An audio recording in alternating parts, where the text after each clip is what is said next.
رحم اللہ من قرأ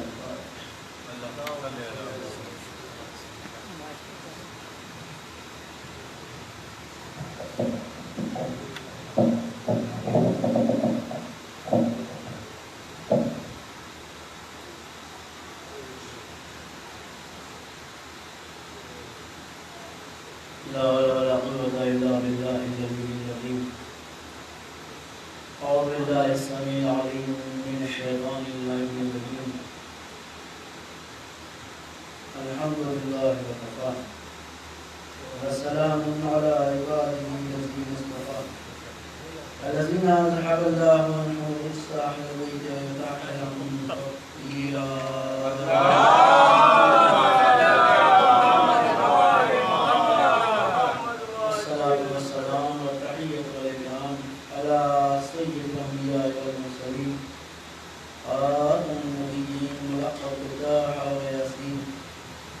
محمود رب المولدين والمشرقين مولاه مولى الثقلين جد الحسن والحسين بالقول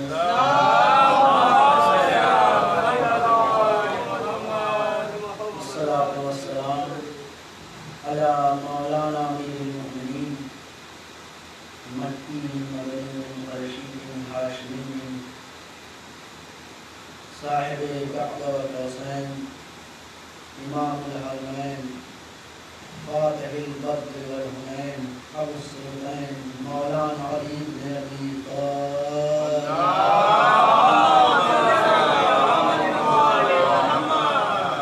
وحبيبه الطيبين الطاهرين المعصومين المظلومين المنتقمين المنتجمين ولعنة الله على أعدائهم أجمعين من يوم أحاط إلى قيام يوم الدين. أما بعد قد قال الله تعالى في كتابه الكريم وقرآنه المجيد بسم الله الرحمن الرحيم والضحى والليل إذا سجى ما ودعك ربك وما قلى وللآخرة خير لك من الأولى ولسوف يعطيك ربك فترضى ألم يجدك يتيما فآوى ووجدك ضالا فهدى ووجدك عائلا فأغنى فأما اليتيم فلا تقهر وأما السائل فلا تنحر.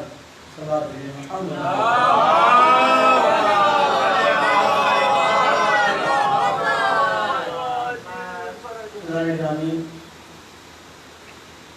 ابھی آپ نے پیشخانی میں نعت موسیٰ اعظم سنی ہمارا محمد تمہارا محمد. قرآن مجید کا یہ سورہ سورہ ضحیٰ اس کا ظاہری ترجمہ بھی بالکل نعت موسیٰ اعظم ہے.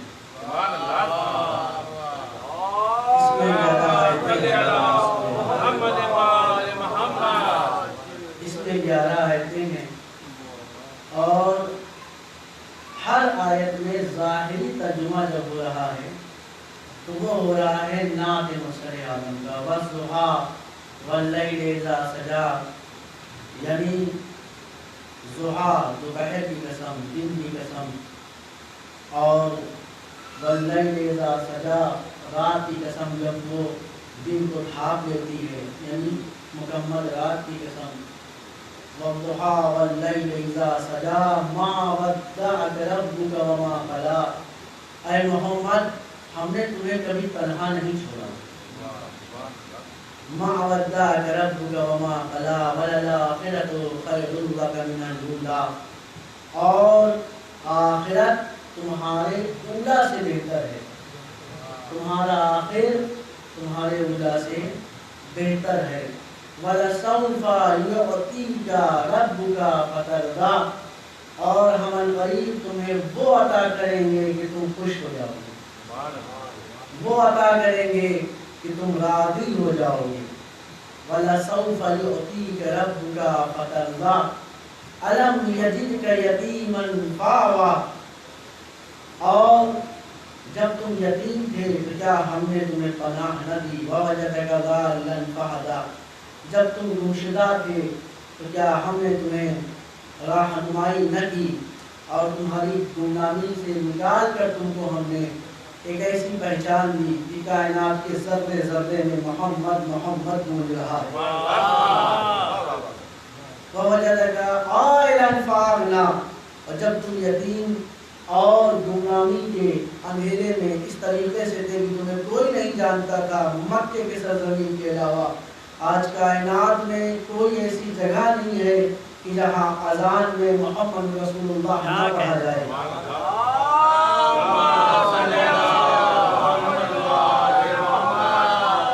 اور اس وقت جب تمہیں سب سے زیادہ ضرورت تھی، تم تنگ دست تھے، تمہارے پاس مال و زر کی ظاہری کمی تھی بشری پیکر میں، تمہارے پاس مال و زر کی ظاہری کمی تھی بشری پیکر میں، نہ کہ اختیاری نوری میں، تو کیا ہم نے تمہیں غنی نہیں بنایا؟ وَوَجَدَكَ عَائِلًا فَأَغْنَىٰ، کیا ہم نے تمہیں غنی نہیں بنایا؟ اور اس کے بعد پھر فرمایا کہ جب اتنا کیا ہے تو فَأَمَّا الْيَتِيمَ فَلَا تَقْهَرْ، کبھی یتیم پر قہر نہ کرنا، یتیم کے کبھی کسی قسم کا کوئی قہر اور دباؤ نہ کرنا۔ وَأَمَّا السَّائِلَ فَلَا تَنْهَرْ، اور کبھی بھی سائل کو جھڑکنا نہیں۔ وَأَمَّا بِنِعْمَةِ رَبِّكَ فَحَدِّثْ، یہ بڑی قیمتی آیت ہے، آخری آیت ہے سورہ ضحیٰ کی۔ اور جو نعمت ہم نے تم پر نازل کی ہے اسے لوگوں سے بتاتے رہنا، نعمت فراموش نہ کرنا، بار بار بتاتے رہنا۔ اب یہ ترجمہ جو ہم نے آپ کے سامنے کیا ہے، یہ ترجمہ جب بھی کوئی کرے گا، جب بھی کوئی سنے گا تو یہی سوچے گا کہ نعت مصطفیٰ پڑھی جا رہی ہے، لیکن میں بہت ہی ادب اور احترام سے اپنا ایک دعویٰ یہاں پہ کرنے جا رہا ہوں۔ ٹھیک ہے، یہ سورے کا ظاہری ترجمہ اس سورے کا نعت پیغمبر ہے، لیکن مجلس ختم ہوتے ہوتے ہم نے نعت کو اگر منقبت میں تبدیل نہ کیا تو ہماری کاوش بیکار ہوگی۔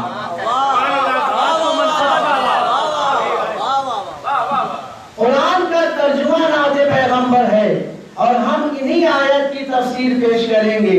جب تفسیر ختم ہو جائے گی تو آپ کہتے ہوئے اٹھیں گے آپ نے نعت نہیں پڑھی ہے، منقبت پڑھی ہے۔ صلوات بھیجے محمد اللہ۔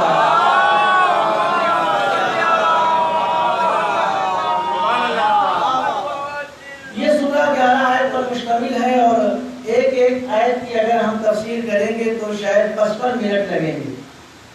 11 تو اگر ہم 5 سے جو ہے 11 بجے 55، لیکن ہم 55 منٹ نہیں لیں گے، کوشش کریں گے اس سے کم پڑھیں تاکہ مسائل کو بھی اس میں منسلک کیا جا سکے۔ ایک صلوات بھیجیے محمد۔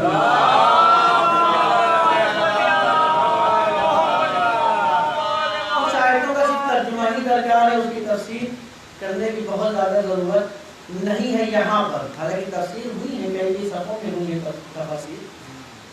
بہت تیزی کے ساتھ اپنی بات کو آگے بڑھاتے ہوئے سب سے پہلی آیت ہے بسم اللہ الرحمن الرحیم، والضحیٰ، دن کی قسم، واللیل اذا سجا، رات کی قسم جب وہ دن کو ڈھانپ لے۔ اس سورے کا شان نزول کیا ہے؟ شان نزول کے لیے بہت جلدی اس کی تعریف ہم کرتے ہیں، بچوں کے لیے، بڑوں کو معلوم ہے۔ شان نزول ایسے سمجھیے کہ جیسے آیت تطہیر کا شان نزول حدیث قصہ ہے، یعنی کوئی بھی آیت جب نازل ہوتی ہے، کب نازل ہوئی، کہاں نازل ہوئی، کس پر نازل ہوئی، کیوں نازل ہوئی، کس کی مدح میں نازل ہوئی، کس کی مذمت میں نازل ہوئی، جو آیت کا تناظر نزول ہوتا ہے، جو آیت کا پس منظر ہوتا ہے، اسی کو شان نزول کہا جاتا ہے۔ مثلا سیدھی سیدھی بات بچوں کو ہی معلوم ہوگا کہ اگر پوچھا جائے کہ سورہ دہر کا شان نزول کیا ہے تو فوراً بیان ہوگا کہ 3 دن تک روزے رکھے گئے، اس کے بعد جب سائل کو دیا گیا روٹیاں گئیں تو اللہ نے وہاں سے جو ہے سورہ بھیجا۔ یہ جو روزے رکھے گئے ہیں اسے کہتے ہیں شان نزول۔ پوچھا جائے اے بلغ کا شان نزول کیا ہے، کب پیغمبر حج سے واپس آ رہے تھے اور حکم آیا روکا جائے، حکم اعلان غدیر ہوا، کہ یہ حکم اعلان غدیر یہ ہے اے بلغ کا شان نزول۔ آیا ولایت کا کیا شان نزول ہے تو آپ فوراً بیان کریں گے کہ ایک سائل آیا مسجد میں اور اسے جو ہے کچھ چاہیے تھا، اس نے دعویٰ کیا، پھر جب جو یہ کہہ کے جانے لگا کہ میں تیری بارگاہ سے خالی ہاتھ واپس جا رہا ہوں تو امیر المومنین نے انگلی ہلائی اور اس کے بعد اسے انگوٹھی عطا کر دی. پھر آیت اتری اور اس آیت کو جو اتری ہے اسے آیہ ولایت کہتے ہیں. اس واقعے کو شان نزول کہتے ہیں. بالکل سیدھی سیدھی بات ہے, بہت آسانی سے لفظ شان نزول آپ کے سمجھ میں آ چکا ہے. اب مسئلہ ہے کہ اس سورے کو اگر ہم آپ دیکھیں تو اس کا شان نزول کیا ہے. اس کا شان نزول صحیح بخاری میں امام بخاری الگ لکھتے ہیں اور ترمذی میں الگ لکھا جاتا ہے, اور ہمارے ہاں شان نزول الگ بیان کیا گیا.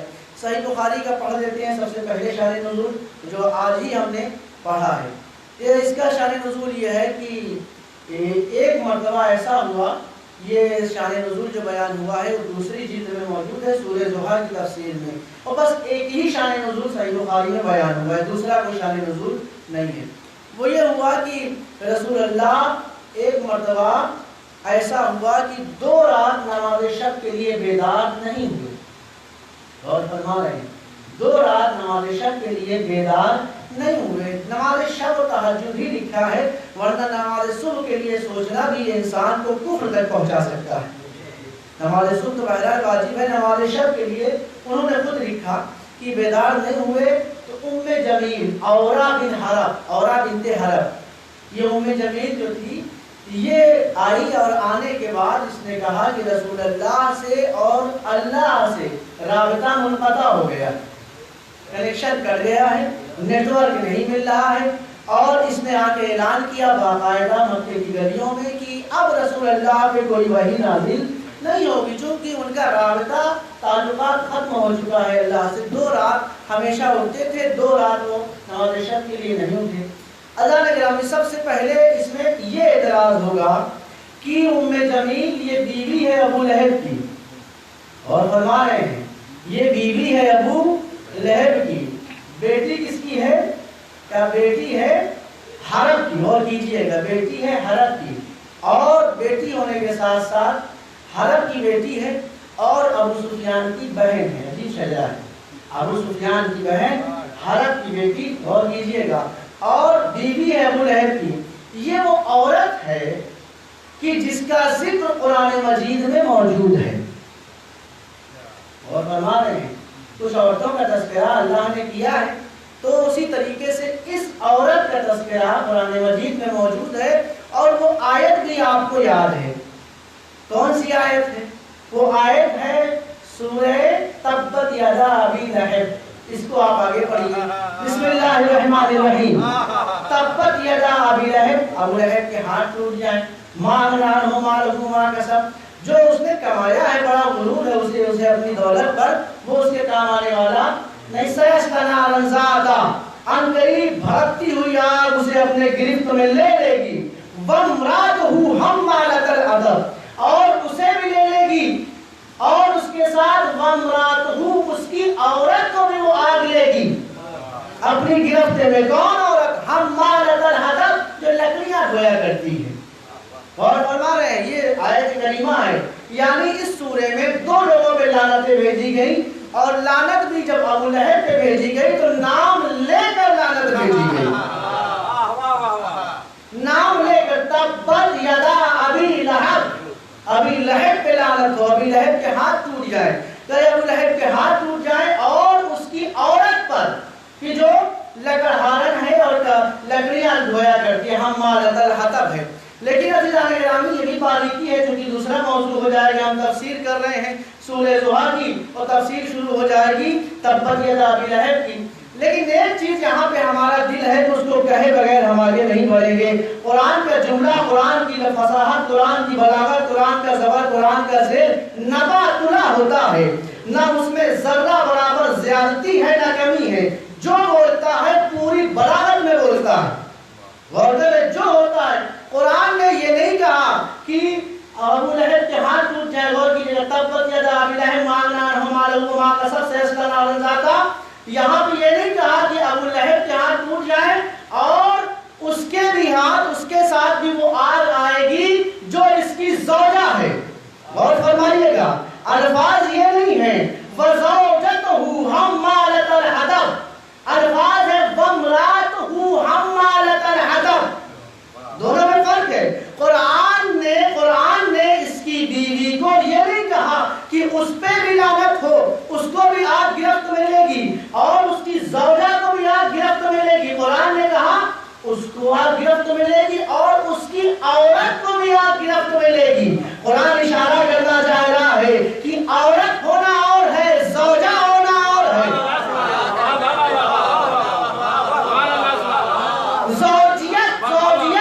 زوجیت تب متحقق ہوتی ہے جب نکاح کیا جائے یا نکاح صحیح ہو، لیکن مسئلہ اگر نکاح نہ ہو یا نکاح صحیح نہ پڑھا گیا ہو تو عورت تو ہو سکتی ہے، زوجہ نہیں ہو سکتی۔ اسے بات بیٹے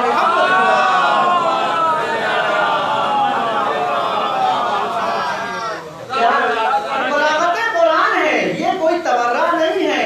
ایسا تورا تو قرآن نے کھل کر دیا ہے۔ خیر دوسری بات ہے تو اس کا تعارف کرانے کے لیے مجھے اس سورے تک پہنچنا پڑا۔ یہ عورت نکلی، صحیح بخاری میں نکلی، اور نکلنے کے بعد جو ہے پھر اس نے کہا کہ اب رسول اللہ سے رابطہ اللہ کا کر گیا ہے۔ 2 راتیں جو ہیں رسول اللہ نماز شب کے لیے بیدار نہیں ہوئے۔ اور کیجئے گا، پہلی بات تو یہ ہے کہ رسول اللہ رات میں بیدار ہوئے یا نہیں ہوئے یہ خبر اسے ہو جو رسول کی زوجہ ہو۔ ابو لہب کی زوجہ کو کیا حق ہے؟ اسے کیسے پتا رسول اللہ بیدار ہوئے ہیں یا بیدار نہیں ہوئے؟ اس بات بھیجئے محمد اللہ۔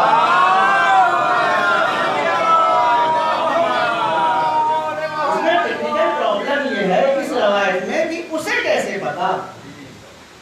ہمارے گھر کی باتیں ہمارے گھر والے جانے، باہر والے کیا جانے؟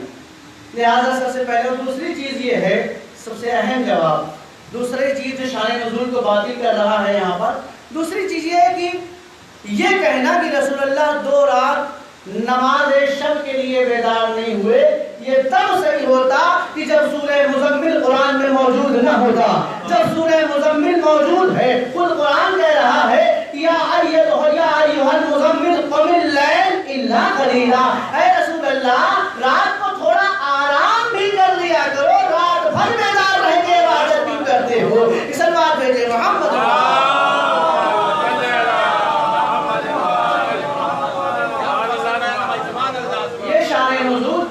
ہوتا جب سورہ مزمل قرآن مجید میں موجود نہ ہوتا۔ آپ کا شان نزول بالکل غلط ہے، یا تو ہم یہ مان لیں کہ سورہ مزمل غلط ہے، اور دو میں سے ہم ایک ہی بات مان سکتے ہیں کہ آپ کا شان نزول غلط ہے۔ اس بات بھیجے محمد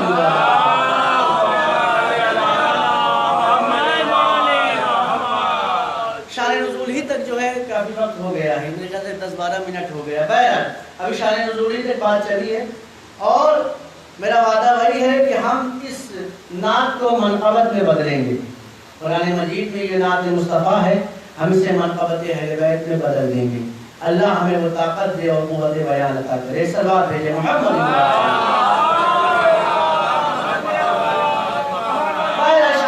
اس کا جو ہمارے یہاں پایا جاتا ہے وہ یہی ہے کہ کچھ لوگوں نے سوال کیا اور مصلحتاً وحی کا سلسلہ کچھ دن کے لیے یا کچھ وقت کے لیے رکا، یا پیغمبر خاموش ہو گئے وقت کو دیکھتے ہوئے کہ وقت کو آنے کے بعد ہم ان کو جواب دیں گے، نہ کہ جو ہے اللہ سے کوئی رابطہ ٹوٹا۔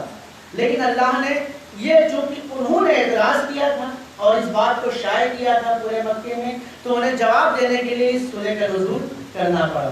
اب مسئلہ یہ کہ پہلی آیت ہے کہ ضحیٰ والضحیٰ واللیل اذا سجا، پھر جو آیت ہے تیسری ما ودعک ربک وما قلی، اے رسول ہم نے تمہیں کبھی تنہا نہیں چھوڑا، ہم نے تمہیں کبھی تنہا نہیں چھوڑا۔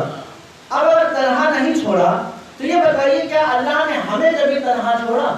اس میں رسول اللہ کا کمال کیا ہے جو اللہ دعویٰ کر رہا ہے کہ اے رسول ہم نے تمہیں کبھی تنہا، اللہ نے تو ہمیں بھی کبھی تنہا نہیں چھوڑا۔ وہ خود کہتا ہے کہ جب ہمارے بندے میرے بارے میں سوال کریں تو کہہ دو کہ ہم ان کے اتنا قریب ہیں جیسے شہر کی گردن۔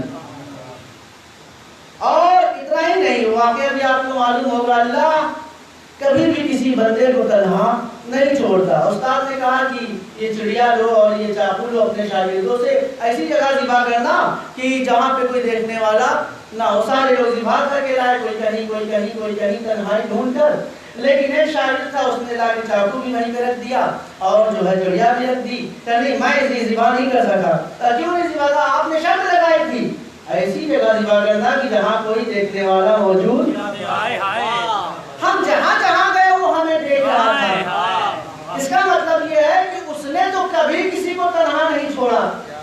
تو یہ کون سا کمال ہے؟ یہ کیسی آیت ہے کہ ما ودعک ربک وما قلی، اے محمد ہم نے تمہیں کبھی تنہا اور تنہا نہیں چھوڑا تو اس سے جدا بھی رہا ہے، ہم نے تمہیں کبھی تنہا نہیں چھوڑا۔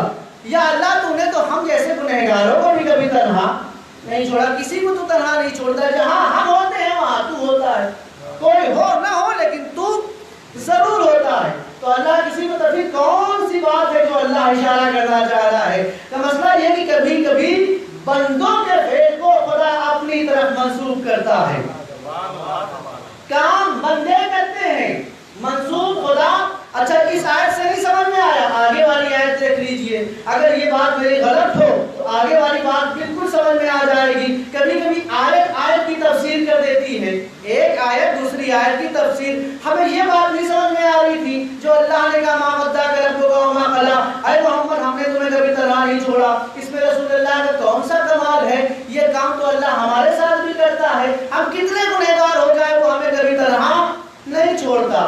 لیکن یہ رسول اللہ نے کہا اور کہنے کے بعد احسان کیا۔ مسئلہ یہ کہ آیت کو آگے والی آیت سے ملائیے۔ آگے والی آیت کیا ہے؟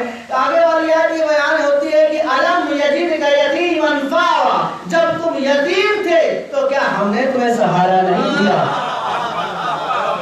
جب تم یتیم تھے تو ہم نے تمہیں سہارا نہیں دیا؟ جب تم تنگ دست تھے تو کیا ہم نے تمہیں مال و زر سے غنی نہ کر دیا؟ پروردگار یتیم محمد تھے، سہارا کس نے دیا؟ سہارا میں نے دیا، خدا کہہ رہا میں نے سہارا دیا۔ ہم تاریخ پڑھتے ہیں تو تاریخ یہ بیان کرتی ہے کہ عبداللہ کی جو وفات ہوتی ہے وہ پیغمبر کی ولادت سے پہلے ہو جاتی ہے۔ اس کے بعد یتیم عبداللہ جب دنیا میں تشریف لاتے ہیں اس کے بعد آپ کو سب سے پہلے جو سہارا ملتا ہے آپ کے جد امجد حضرت عبد المطلب کا سہارا ملتا ہے، اور اس کے بعد پھر ان کے جانے کے بعد جناب ابو طالب کا سہارا ملتا ہے۔ ان کے جانے کے بعد امیر المومنین آ چکے ہوتے ہیں۔ امیر المومنین نے اس وقت تک آپ کا ساتھ دیا جب تک رسول رہے، قدم بقدم شانہ بشانہ، جہاں محمد وہاں علی، جہاں علی وہاں محمد۔ اس کا مطلب یہ ہے کہ رسول کو تنہا کس نے نہیں چھوڑا، کہ رسول کی تنہائی جو دور ہوئی ہے وہ تاریخ میں 3 شخصیتیں ہیں کہ جن کی وجہ سے کبھی رسول کو اکیلا پر محسوس نہیں ہوا۔ بچپن سے لے کے ولادت سے لے کے وفات تک 3 ہی نام ملیں گے، پہلا دادا کا ملے گا، اس کے بعد بیٹے کا ملے گا، پھر پوتے کا ملے گا، عبد المطلب، ابو طالب یا علی۔ غور کر رہے ہیں؟ اس کا مطلب یہ ہے کہ یہ کام، یہ کارنامے اللہ کو اتنے پسند آ گئے تھے کہ اللہ کو کہنا پڑا ما ودعک ربک وما قلی، اے محمد تمہیں کوئی ایسا وقت ہی نہیں گزرا کہ ہم نے تمہیں تنہا چھوڑ رکھا ہو۔ اس بات بھیجے محمد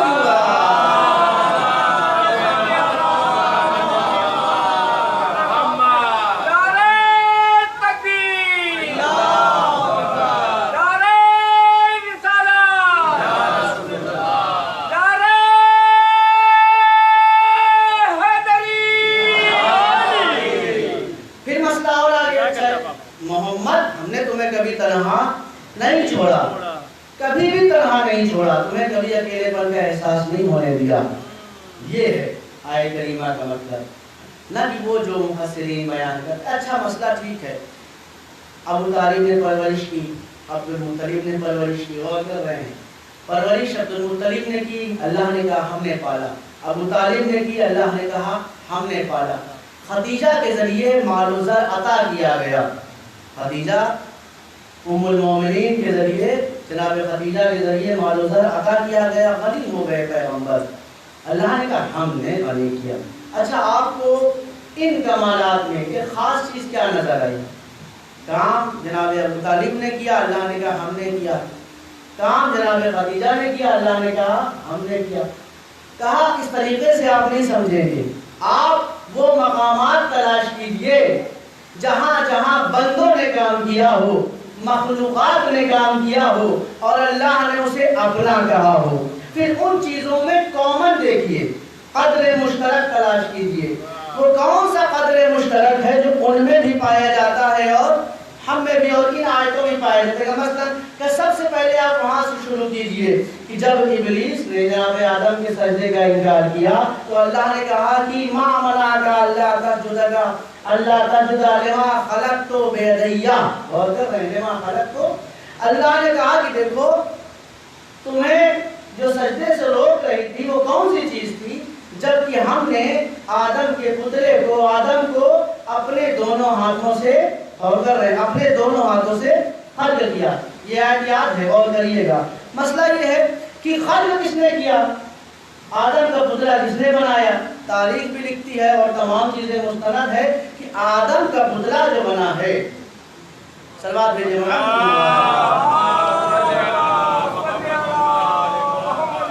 حضرت آدم کا پتلا جو بنا، آدم کا پتلا بنایا فرشتوں نے، پتلا بنایا فرشتوں نے۔ اللہ نے کہا کہ ہم نے اپنے ہاتھوں سے بنایا ہے، فرشتوں کا کام تھا، اللہ نے کہا ہم نے کیا۔ اور آگے بڑھیے، اور آگے پھر ایسے ہی ایک مسئلہ پیش آیا کہ جب جناب مریم کی پرورش کا مسئلہ آیا اور ان کی کفالت کا مسئلہ آیا تو اللہ نے کہا کہ ہم نے مریم کی کفالت کی، ہم نے مریم کو پالا، ہم نے مریم کی پرورش کی۔ لیکن اسی قرآن مجید میں ایک آیت موجود ہے کہ وَكَفَّلْنَاهَا زَكَرِيَّا، جناب زکریا نے جناب مریم، یہ قرآن کی کیا پوری تاریخ موجود ہے کہ جناب زکریا نے جناب مریم کی پرورش کی۔ مسئلہ یہ کہ کام کیا زکریا نے، اللہ نے کہا ہم نے کیا۔ اور مسئلہ آگے بڑھا، یہیں پہ نہیں رکا۔ وہ آیت تو سب کو یاد ہے کہ جب جو ہے نبی نے کنکری پھینکی، وَمَا رَمَيْتَ إِذْ رَمَيْتَ وَلَكِنَّ اللَّهَ رَمَى، محمد تم نے یہ کنکری نہیں پھینکی، یہ کنکری میں نے پھینکی۔ یہ آیت بھی آپ کو یاد ہے۔ اچھا 3 آیتیں ہو گئی۔ اسی طریقے سے اور بھی اس طریقے کی آیت موجود ہے کہ کام بندوں نے کیا، اور کیجئے گا کام بندوں نے کیا، لیکن اللہ کہتا ہے کہ ہم نے کیا۔ اسی طریقے سے فرشتوں نے کیا کیا؟ اسی طریقے سے ایک اور آیت ہے جو سب سے مشہور ہے کہ سبحان الذی اسری بعبدہ لیلا من المسجد الحرام الی المسجد الاقصی، پاک و پاکیزہ ہے وہ ذات کہ جو لے گئی مصطفیٰ کو مسجد حرام سے مسجد اقصی کی طرف۔ کون لے گیا تھا؟ مصطفیٰ کو لینے کون آیا تھا براق کے ساتھ؟ تو وہی آیا تھا جو ایک مقام پہ جا کے رک گیا کہ لو دنوت الملک لاحترقت، ہم اگر ذرا سا بھی آگے بڑھیں گے تو ایسی صورت میں ہمارے بالوں پر۔ تو کون آیا تھا؟ جبرائیل آئے تھے۔ کام کس نے کیا تھا؟ جبرائیل نے۔ اور قرآن کہتا ہے سبحان الذی اسری بعبدہ لیلا من المسجد الحرام، پاک و پاکیزہ ہے وہ ذات جو لے گئی جبرائیل، خدا کہہ رہا میں لے گیا۔ آیت کریمہ کا ترجمہ یہی ہے۔ بنایا فرشتوں نے آدم کا پتلا، اللہ نے کہا ہم نے اپنے ہاتھوں سے بنایا ہے۔ لے گئے جبرائیل، کہا میں لے گیا مصطفیٰ کو۔ پرورش کی جناب زکریا نے، میں نے مریم کو پالا ہے۔ پھینکی کنکری پیغمبر نے کہا میں نے کنکری پھینکی ہے۔ کئی آیتوں میں کامن چیز آپ کو نظر آئی؟ بہت عجیب بات ہے، شاید آپ نے سنی ہو یا نہ سنی ہو۔ ان آیتوں میں قدر مشترک وہ کامن چیز کیا ہے؟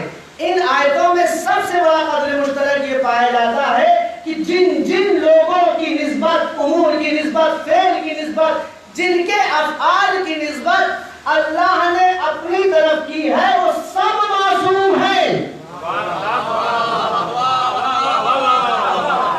جن کے افعال کی نسبت آدم کا پتلا بنانے والے فرشتے معصوم، زکریا معصوم، جبرائیل معصوم، پیغمبر معصوم، جتنوں نے کام کیے اللہ نے کہا ہم نے کیا، ہم نے کیا، ہم نے کیا۔ قدر مشترک ہے کہ سب معصوم تھے، قدر مشترک ہے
جو ابھی تک ہو رہا ہے، عنوان غلط ہے، چونکہ آیہ کریمہ صریح موجود ہے۔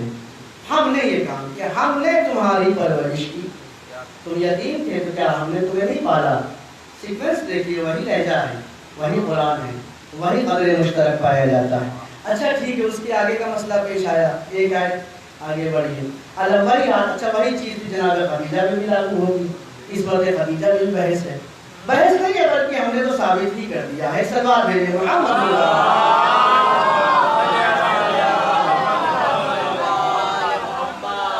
اب الگ بات ہے کہ عصمت وہی ہے جس طریقے سے مولا عباس کی عصمت ثابت ہے، جس طریقے سے جناب زینب کی عصمت ثابت ہے، اسی طریقے سے جناب ابو طالب کی عصمت ثابت ہے۔ عصمت غیر منصوصہ اور وہ بحثیں الگ ہیں، علمائی بحث ہیں، لیکن عوامی اعتبار سے یہ کافی ہے کہ معصوم تھے۔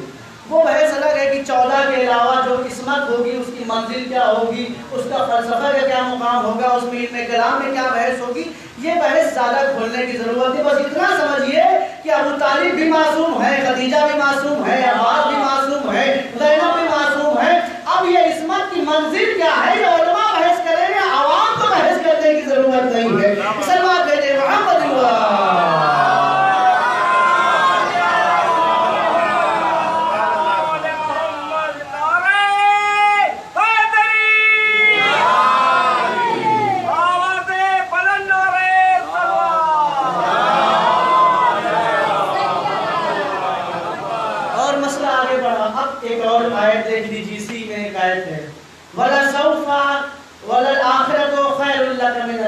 یہ بھی عجیب آیت ہے۔ آخرت آخرت تمہارے لیے اولا سے بہتر ہے۔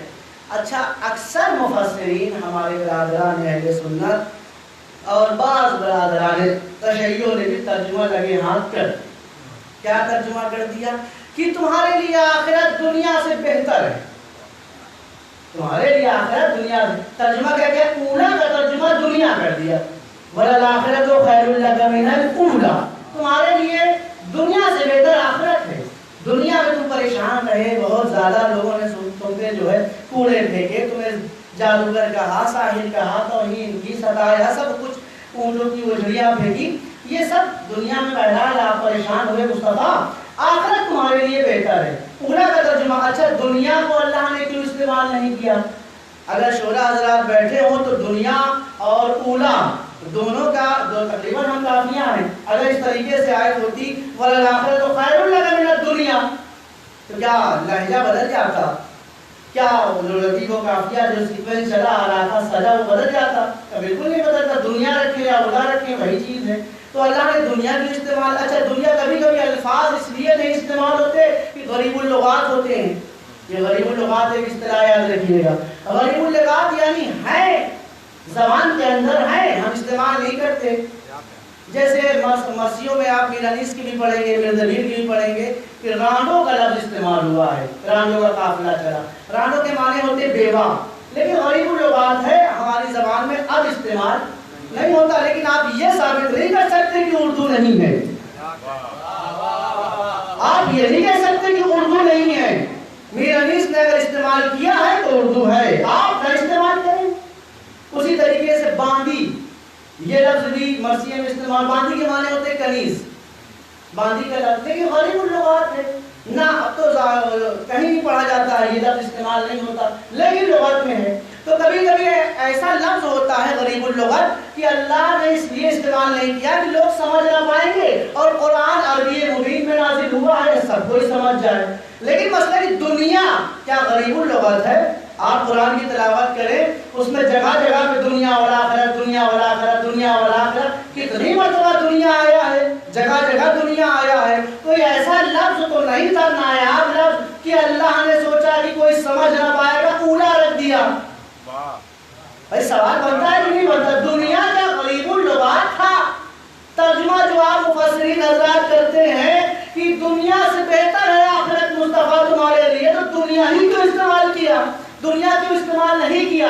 آخرت کے ساتھ ساتھ دنیا بہترین سزا میں آ رہی تھی، ہر جگہ پر دنیا والا آخرت، دنیا والا آخرت۔ آخر یہ اولا مسئلہ یہ کہ دنیا الگ ہے، اولا الگ، ترجمہ یہ نہیں ہے کہ دنیا سے بہتر ہے تمہارے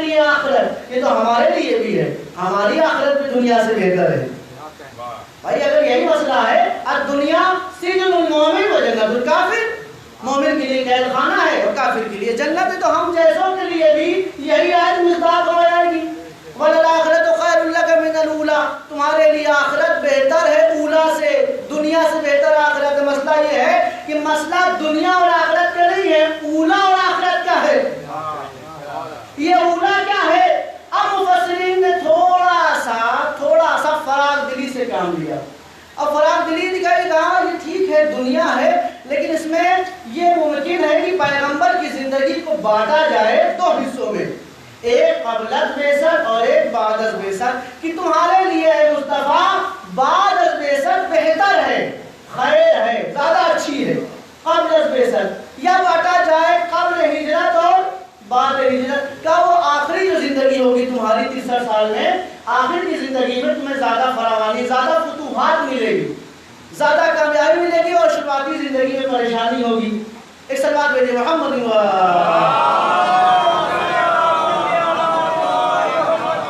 مفسرین نے کئی طریقے کی تفسیر کر ڈالی. کسی نے کہا فتوحات شروع میں محمد بہت ستائے گئے، بعد میں بہت زیادہ جاہ و جلال اور جاہ و حشم دیکھا مصطفیٰ نے، فتح مکہ ہوا، کیا کیا ہوا. تو یہی اشارہ کر رہا ہے قرآن مجید تمہارے لیے عمر کا جو آخری حصہ ہے وہ عمر کے اول حصے سے بہتر ہے. تھوڑا آگے لائن پہ آ رہے ہیں دھیرے دھیرے مفسرین، پہلی مفسرین والا چھوڑ دیجئے. کہ وہ تمہارے عمر کا جو آخری حصہ ہے، مسئلہ یہ ہے کہ پھر ہم دیکھتے ہیں کہ عمر کا آخری حصہ بہتر رہا ہے یا اول حصہ. کہ اگر آپ 63 کو 2 میں بانٹیے تو 31.5 آئے گا. اب وہ 40 سال اگر آپ ادھر نکال دیجئے تو اس حساب سے 2 حصے بنیں گے، 40 کا اور 23 کا. اب آخر والا زیادہ سکون والا رہا کہ پہلے والا؟ کہ پہلے والے میں تو جب اعلان ہی نہیں کیا تھا تو دشمن نہیں بنے تھے، جب دشمن نہیں بنے تھے تو بڑا سکون تھا. ساری دشمنی، سارا درد سر جو ہوا وہ تو 40 سال کے بعد ہی ہوا. 40 سال سے پہلے کیا دشمنی تھی پیغمبر کی؟ سکون سے جاتے تھے، غار حرا میں عبادت کرتے تھے، سکون سے رہتے تھے، جناب ابو طالب کے ساتھ تجارت کیا کرتے تھے. یہ پوری تاریخ ہے، کوئی دشمنی ہی نہیں تھی. دشمن تب پیدا ہوا جب کہا قولوا لا الہ الا اللہ تفلحوا. یہی تو ہے. تب پھر آپ یہ کیسے کریں کہ آخر سارا درد سر تو آخر میں آیا؟ قرآن کہہ رہے ہیں آخر کا جو ہے وہ بہتر ہے. کہ مسئلہ یہ آخر اول کا نہیں ہے، نہ دنیا اور آخرت کا ہے. مسئلہ کچھ اور ہے. مسئلہ کیسے کہ نبی آپ نبوت کو چونکہ مانتے ہی 40 سال کے بعد ہے، آپ نبوت کو قبول ہی چاہتے، آپ اسی لیے آپ کو پیغمبر کی زندگی میں ہی تلاش کر رہے ہیں. ہم نبی کی اس حدیث کو دیکھتے ہیں کہ جہاں نبوت کا آغاز تب ہے جب آدم پیدا بھی نہ ہوئے.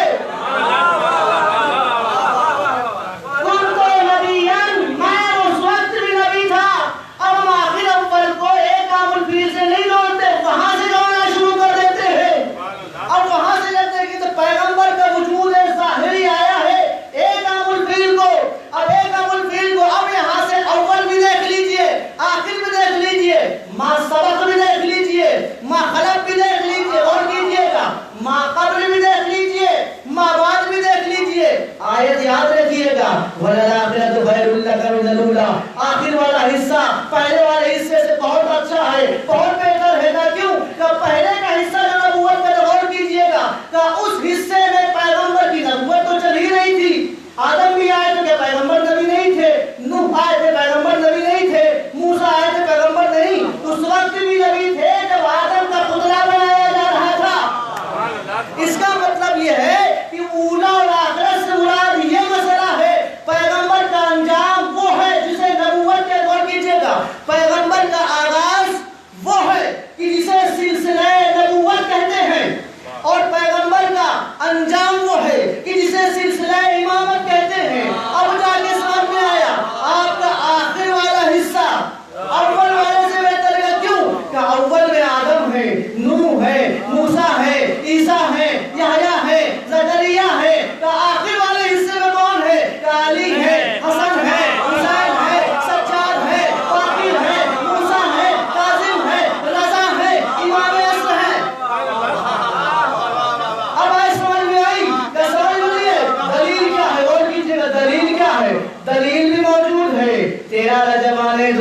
علی کو کہا کہ باہر آنے دو، زبور پڑھنے دو، توریت پڑھنے دو، انجیل پڑھنے دو، لیکن اب کیا وحی والی آیت آ جائے گی، اے علی تم نے زبور داؤد سے بہتر سنائی، انجیل عیسیٰ سے بہتر سنائی، توریت موسیٰ سے بہتر سنائی، کیوں پیغمبر نے کہا کہ آیت کہہ رہی ہے یہ ادھر والے ہیں ادھر والے نہیں ہیں، اصل بات میرے محمد ہوا۔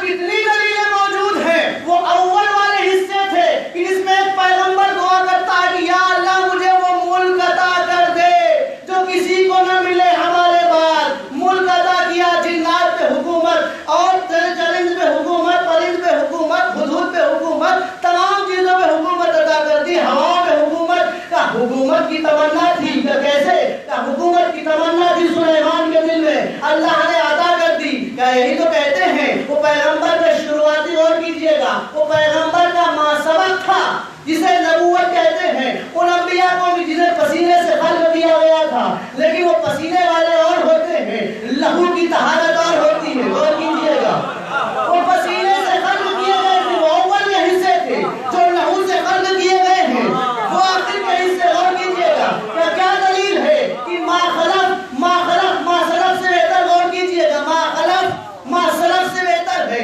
تو پہلی دلیل تو علی نے زبور دے کر سنائی، انجیل پڑھ کر سنائی، قرآن پڑھ کر سنائی، کہ سلیمان نے ملک کی تمنا کی تھی، اسے کہتے ہیں دنیا کی تمنا، لیکن تاریخ کہتی ہے علی جوتیوں میں ٹانکے لگا رہے ہیں، ابن عباس آتے ہیں یا علی آپ خلافت کیوں نہیں قبول کرتے، اے ابن عباس یہ پھٹی ہوئی جوتیاں دیکھ رہے ہو، میری نظروں میں حکومت دنیا ان جوتیوں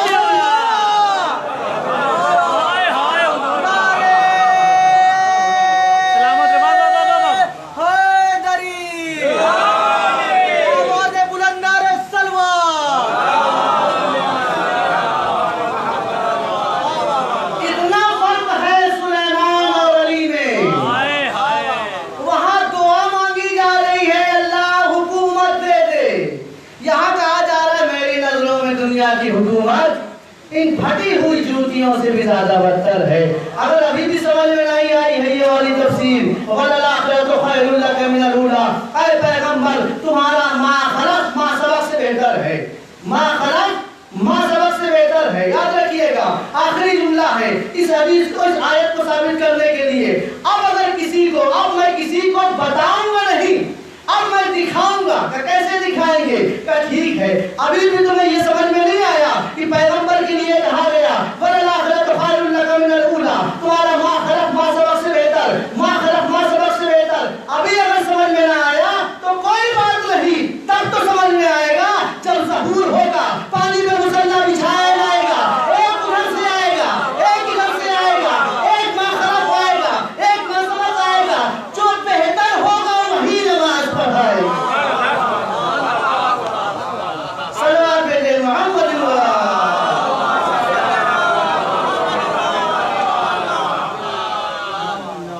وَلَلْآخِرَةُ خَيْرٌ لَكَ مِنَ الْأُولَىٰ، اور تمہارا جو آخر ہے تمہارے اولا سے بہت بہتر ہے۔ بہرحال اس کے بعد والا بس آخری جملہ، ویسے حدیث تک کافی جو ہے دیر ہو جائے گی، تمام آیتوں کو چھوڑ دیں، بس ایک آیت اور، وَلَسَوْفَ يُعْطِيكَ رَبُّكَ فَتَرْضَىٰ، ہم تمہیں وہ عطا کریں گے کہ تم راضی ہو جاؤ۔ اب اس میں جو قلم فرسائی کی گئی ہے علماء نے، مفسرین نے، وہ عطا کریں گے، کیا عطا کرے گا، نام نہیں لیا، سسپینس رکھا، ہم وہ عطا کریں گے کہ تم راضی ہو، لَسَوْفَ يُعْطِيكَ رَبُّكَ فَتَرْضَىٰ، وہ عطا، اللہ نے محمد کو فتوحات بہت عطا کی، جو جنگیں شروع ہوئی، بدر و احد و خیبر و خندق، حنین، کہ اتنی فتوحات، اتنا فتح، اتنی جیت، وہی تو قرآن کہہ رہا ہے کہ ہم تمہیں وہ عطا کریں گے کہ تم راضی ہو جاؤ گے۔ ٹھیک ہے، یہ عجیب بات ہے، خود لکھتے ہیں کہ اللہ نے محمد کو فتوحات عطا کی، ساری فتوحات زیادہ تر محمد کو ملی، تو یہ کیوں نہیں لکھتے یہ فتوحات اس کے زور بازو کی بدولت ملی، یہ فتوحات فتوحات بدر کس نے فتح کی، احد کس نے فتح کی، خیبر کس نے فتح کیا، خندق کس نے فتح کی، اور طویل تقریر ہو جائے گی۔ اگر تم یہ لکھتے ہو کہ پیغمبر کے لیے کہا گیا ہے وَلَسَوْفَ يُعْطِيكَ رَبُّكَ فَتَرْضَىٰ، ہم تمہیں وہ عطا کریں گے کہ تم راضی ہو جاؤ گے، یعطیکا میں جو عطا ہے وہ فتوحات ہے، تو فتوحات ملی ہے علی کے زور بازو سے، تو صاف صاف کیوں نہیں کہتے کہ ہم تمہیں علی کو عطا کریں گے کہ تم راضی ہو جاؤ گے؟ اسے بات بھیجے محمد